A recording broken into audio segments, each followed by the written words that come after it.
Australia has slapped fresh sanctions on Russia as world leaders gather in Japan to discuss the ongoing invasion of Ukraine.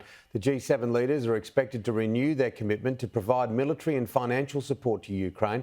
Anthony Albanese is also hoping to meet Quad leaders after next week's Sydney summit was scrapped. In the shadow of Hiroshima's atomic dome, a moment of reflection.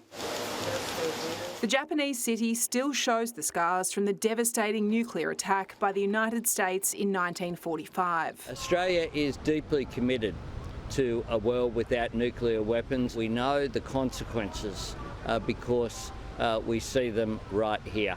It's the symbolic site for this weekend's G7 summit of world leaders. Russia firmly not invited, but its ongoing invasion of Ukraine looms large. With Vladimir Putin's irresponsible threatening of the use of nuclear weapons as well, it's a reminder that the world has to be vigilant and we have to step up. Australia has stepped up sanctions directed at Russian entities and imposed a new export ban on machinery. The struggle of the Ukrainian people is a struggle for the international rule of law.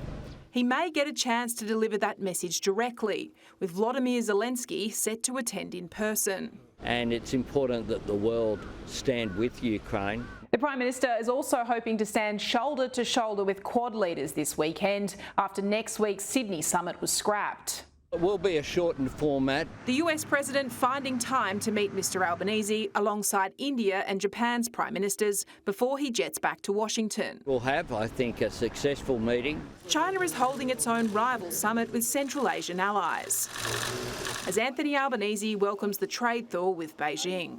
Our relationship is one which is on the improve. I think everyone can see that. So much so that the PM has received an invite to visit. I've always said that we would warmly welcome engagement.